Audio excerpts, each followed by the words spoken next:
Hey, this is Sarah, and this is Lean In with Sarah. If you're watching on YouTube, you realize that I just come up on screen, like in the real, in the raw, and I'm in need of some hair washing, just FYI. Okay, so I am reading, and you probably know that I'm super obsessed with Jeff Olson's The Slight Edge, and it's turning simple disciplines into massive success and happiness. And I just finished chapter 11, and I would love to share a point that he talked about. And he was talking about wanting and how painful wanting can sometimes be, but how amazing wanting can be for you. So he said, we tend to desire what we lack, and we tend to lack what we desire. So, right, that's where wanting is. It's, desiring what we lack and lacking what we desire. And wanting can create this gap between how things are and how things could be. And if you keep an open mind, bridging that gap is possible. But the truth is that gap sometimes creates these negative feelings, and people tend to not resolve this gap. Kind of stick with me. So the truth is, this gap can work for you or it can work against you. And also, the point between how things are and how things could be, that gap has to narrow and resolve. It's just the way nature works.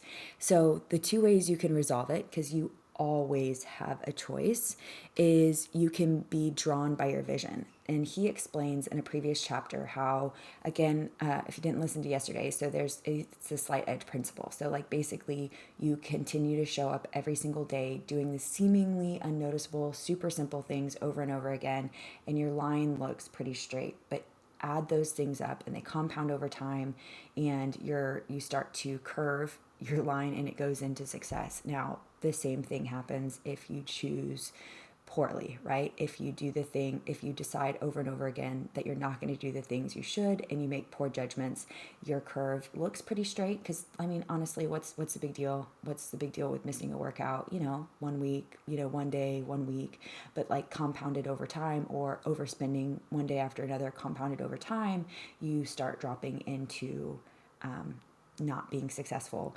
And he brings out the harsh reality that only 5% of people are successful with their goals.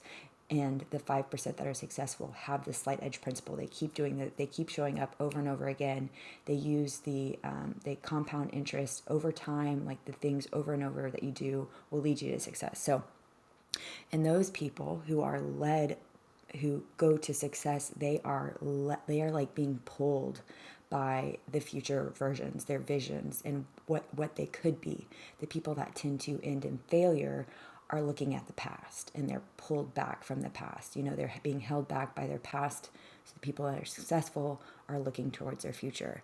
So you can close this gap in two ways. Like I was saying, one was being drawn by your vision and pulled along by your future. So, like, your the gap between like point A and point B. So how things are not, so like today, and how things could be. Well, you're being pulled closer to how things could be by your vision, and by paying attention to your future and just doing all the things over and over again that will get you there. The small, seemingly unnoticeable things. And then the other way it can be resolved is you quit dreaming, right? Because the pain of having these goals, these ambitions, and these dreams it's super painful. So you let go of them, and that tension that you were feeling because you were here and you wanted to be here is now gone. So you can either be drawn by your future or held back by your past. And when you're held back by your past, you let go of your dreams, your ambitions, your goals. The tension's gone, and you're okay. You feel okay. But the truth is, you're not okay, right? So it's easy to be intimidated by something that is so great and grand. But the truth is, like, all you need to do is continue on the path, like one step after another. And the interesting thing, he was talking about how when you were a child, you mastered mastery. And all it took to master mastery was taking that one next step. You know, when you were a baby, you didn't take a step, fall over, and be like, well, I guess walking is not for me.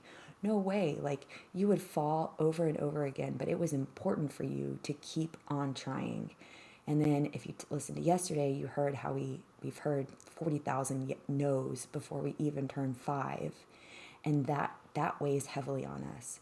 So today, here is my encouragement. Write your goal down, like physically write it down. And it should scare you. It absolutely should scare you. And then figure out one thing you need to do today and tomorrow and the next day. Same thing over and over and over again to get you to that goal. Once you've mastered that, like this, no sweat, pick another thing. Add that on there. Keep going, keep going. And listen, if you take one step off your path, just step back on. That's all it takes. Like he was saying, that mastery isn't this end result, but it's that process of being on a path.